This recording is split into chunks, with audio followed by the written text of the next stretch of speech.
মৰিগাঁৱৰ ষ্টেট বেংকত ঘটিছে এক বৃহৎ পৰিমাণৰ জালিয়াতি ভুৱা চহী কৰি উলিয়াই নিলে 7,20,000 টকা মিকি ভেটৰ জাকিৰ হুছেইন নামৰ গ্ৰাহকজনৰ বেংক একাউণ্টৰ পৰা হৰলুকি হৈছে এই ধন কৰ্মসূত্ৰে কোহিমাত থকা জাকিৰ হুছেইনে ভোট দিবলৈ ঘৰলৈ আহোঁতে পুত্ৰৰ সৈতে এটিএমত টকা উলিয়াবলৈ গৈহে ধৰা পেলালে জালিয়াতিৰ ঘটনাটো লগে লগে বেংক কৰ্তৃপক্ষক অৱগত কৰে যদিও তেওঁলোকে বিভিন্ন কথাৰে গা এৰাই চলাৰ প্ৰয়াস চলাইছে বৰ্তমানলৈ আৰক্ষীয়ে এই ক্ষেত্ৰত কোনো ব্যৱস্থা নোলোৱাত জাকিৰ হুছেইনে মৰিগাঁও আৰক্ষী অধীক্ষকগৰাকীক অভিযোগ কৰাত তেওঁ তদন্ত কৰাৰ আশ্বাস দিছে মোৰ ঘৰ মিকিৰবেটা মই কোহিমাত থাকোঁ মোৰ মৰিগাঁও ষ্টেট বেংক অৰ্থাৎ SBI মোৰ অলপ পইচা আছিলে মই ইলেকশ্যনৰ সময়ত ভোট দিবলৈ আহোঁতে মোৰ ATMখন যেতিয়া মৰিগাঁৱৰ পৰা নামি মই ঘৰত নোযোৱা অৱস্থাত চেক কৰোঁ মোৰ খালি 2,000 টকা আছিলে তেতিয়া মোৰ ল'ৰাজনৰ লগত আছিলে ল'ৰাজনে মইতো বাগৰি পৰি যাবলৈ ল'ৰাজনে ধৰি পেলাই যেনে তেনে মোক বেংকলৈ লৈ গ'লে বেংকক সোধাত বেংকে ক'লে যে এইটো আপোনাৰ চেকৰ জৰিয়তে পইচাটো উলিয়াইছে তো এটা নহয় দুটা চাইন কৰি পেলাই চেকত পইচা উলিয়াইছে তেতিয়া মই ক'লোঁ মোৰ লগতো চেকবুক নাই কৈছোঁ নহয় চেকবুক আমি ইয়াৰ পৰা পঠাই দিছোঁ আপোনাৰ মিকিভেটাৰ পোষ্ট অফিচে কোনোবা মানুহে ৰিচিভ কৰিছে হা এইটো তুমি এতিয়া তদন্ত কৰা তাৰপিছত বেংকৰ পৰা আহি পেলাই মই মৰিগাঁও OCৰ লগত ডিছকাছ কৰিলোঁ ডিছকাছ কৰাৰ পিছত OCয়ে ক'লে তুমি মিকিভেটাত যোৱা বেংকৰ পৰা পোষ্ট অফিচৰ যিটো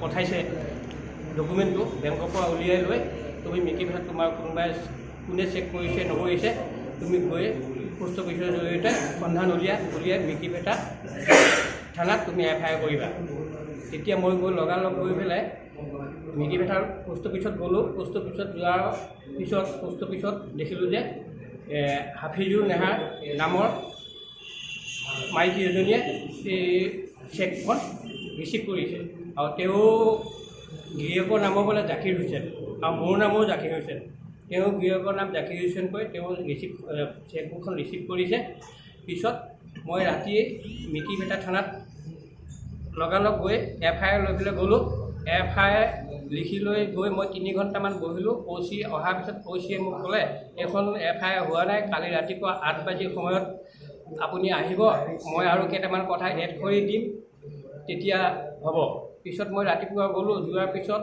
OCয়ে মোক ক'লে যে আপোনাৰ পইচাটো মই উলিয়াই দিম আপুনি যদি কেছ নকৰে আকৌ ক'লে OCয়ে কৈছে আপুনি কেছ কৰিলে মই গেৰেণ্টি দি ক'ব পাৰোঁ কেতিয়াও পইচা নাপায় আৰু মই পইচাটো উলিয়াই দিব পাৰিম তেতিয়া মই তেখেতক ক'লোঁ যে আপুনি মই মৰিগাঁও বেংকত পইচা থৈছোঁ আপুনি কেনেকৈ মিকিভেটাত পইচা উলিয়াই দিব পিছত মোৰ ল'ৰাজনে সুধিলে যে ছাৰ কেতিয়া দিব পইচাটো তেতিয়া OCয়ে ক'লে সেইটো মই গেৰেণ্টি ল'ব নোৱাৰোঁ তেনেধৰণৰ ভাষ্য শুনি মই আকৌ মৰিগাঁও থানালৈ OCৰ ওচৰলৈ আহিলোঁ মৰিগাঁও OCয়ে মোক ক'লে তুমি মিকিভেটাৰ মানুহ নহয় নেকি তাত FIR এখন দৰ্জ কৰিব নোৱাৰিলা তেতিয়া মই ক'লোঁ যে মই বয়সস্থ মানুহ OC এজনে মোক এনেধৰণৰ কথা কোৱাৰ পিছত তাত মই থকা কোনো FIR পৰা কোনো প্ৰশ্নই নাহে OCয়ে ক'লে হ'ব ঠিক আছে ইয়াতে FIR এখন কৰা এতিয়া মই সেইটো ইয়াতে চাই দিম তেতিয়া মই লগালগ FIR লিখি OC হাতত দিলোঁ তাৰপিছত ইলেকশ্যনৰ কাৰণে বন্ধ আছিলে গুড ফ্ৰাইডে বন্ধ আৰু দেওবাৰ আছিলে পিছত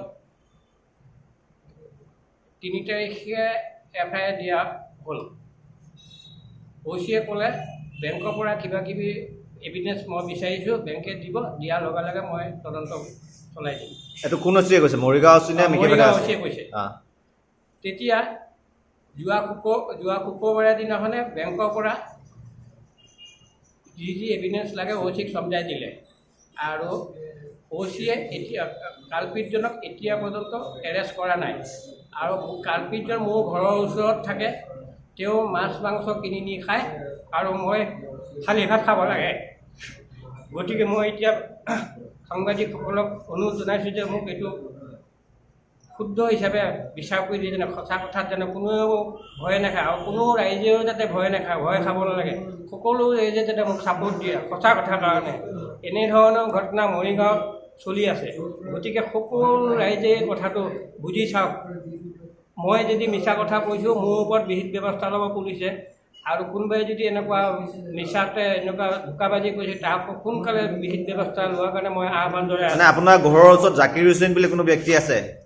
তো মই নাজানো, মইতো বাহিৰত থাকোঁ, মইতো বয়সস্থ, আজিকালি ল'ৰা ছোৱালী কাৰ নাম কি মই সেইটো নাজানো। হয় যদি সি তাৰ নামে জাকিৰ হুছেইন, সি প্ৰমাণ দেখুৱাওক, তাৰ একাউণ্ট বুক দেখুৱাওক, একাউণ্ট নম্বৰ দেখুৱাওক, পুলিচে সেইটো জাজ কৰিব পাৰিব। আমিতো জাজ কৰিব পৰা কথা নহয়, আমিতো কানুনৰ আশাত বহি আছোঁ। কিন্তু আপোনাৰ যিটো চিগনেচাৰ নোহোৱাকৈ পইচা উঠাব নোৱাৰে, আপোনাৰ ছেম চিগনেচাৰ মানুহজনে কেনেকৈ পালে? আপুনি কাৰ ওপৰত সন্দেহ কৰিছে? এইটো কেনেকৈ চিগনেচাৰটো হ'ব হয়তো পাৰে? তেওঁ কোনোবা মোৰ মিকি ভেটা অভাৰচিজ বেংকতো চিগনেচাৰ আছে, মৰিগাঁও ষ্টেট বেংকতো চিগনেচাৰ আছে, কোনোবাই যদি বেংক কৰ্তৃপক্ষ ইয়াত জড়িত আছে চিগনেচাৰ দিয়া নিয়া লৈ পেলাই সেইটো জাজ কৰক। আজিকালি চিগনেচাৰ একে নিচিনা কৰিলেতো ফৰেঞ্চিক জাজো হয়, ফৰেঞ্চিক জাজত চিগনেচাৰ এনেই ওলাই পৰিব। আৰু মই যদি কিবা তাত ইনভল্ভ আছোঁ, মোৰো চাজা হৈ যাক। আৰু কোনোবাই যদি তেনেকৈ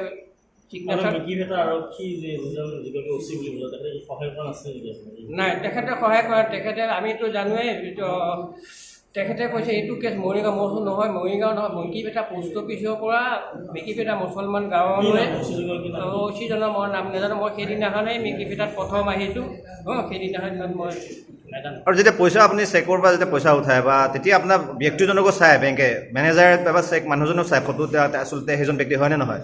হয়, সেইটো আপুনি CCTV ফুটেজ চেক কৰিলে সেইটো সম্পূৰ্ণ কথা ওলাই পৰিব, আমি মুখতে ক'লে নহ'ব। আৰু এদিনতে 3টা ট্ৰানজেকশ্যন, 3টা ট্ৰানজেকশ্যন 50,000 বেংকে কেনেকৈ দিয়ে। মই এতিয়া খালি কালপিতজনে নহয়, কালপিতজনে কোন বেংক বিষয়াৰ লগত কি জড়িত আছে নাছে এইবিলাক মই তদন্ত বিচাৰি পেলাই ৰাইজৰ ওচৰত আহ্বান জনাইছোঁ। আৰু সাংবাদিকসকলকো মই আহ্বান জনাইছোঁ, এনেধৰণৰ সঁচা কথাক লৈ আপোনালোকে কোনো ভয় খাব নালাগে। মই সকলো টাইমতে হাজিৰ হ'ম, সকলো টাইমতে থাকিম। মোৰ লগত সহায় কৰক, মোৰ লগত সাথ দিয়ক।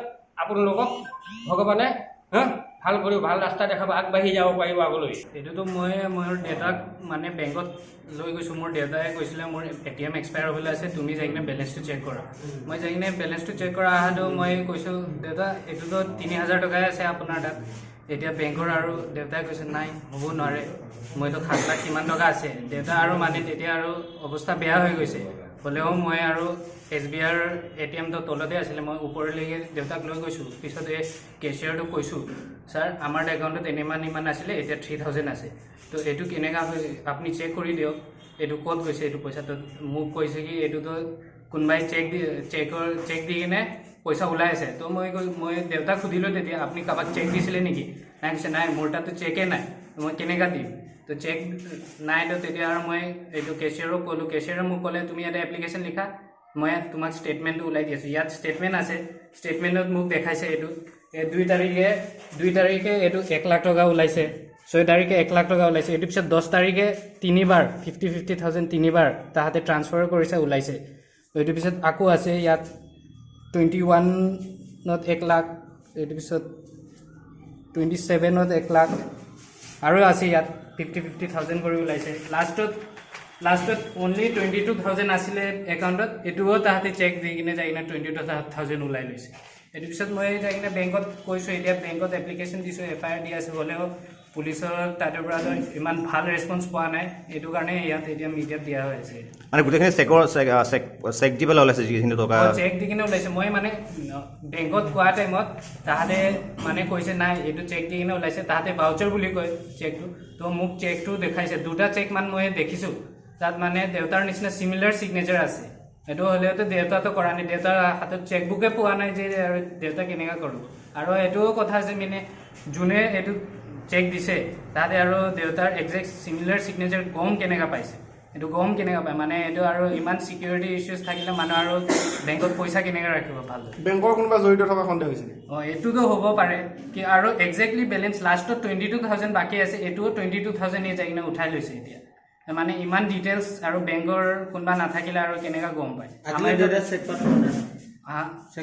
চেকবুক পোৱা নাই মানে এইটোতো পুলিচক FIR দিছে, এইটো পুলিচে বিচাৰিব, এইটোতো আমাৰ কাম নাই। আমি যাই কিনে বেলেগক এনে কোনোবা ৰেণ্ডম পাৰ্চনক যাই কিনে ধৰিব নোৱাৰোঁ আমি না। তোমাৰ দেউতাই চেকৰ কাৰণে এপ্লাই কৰিছিলে?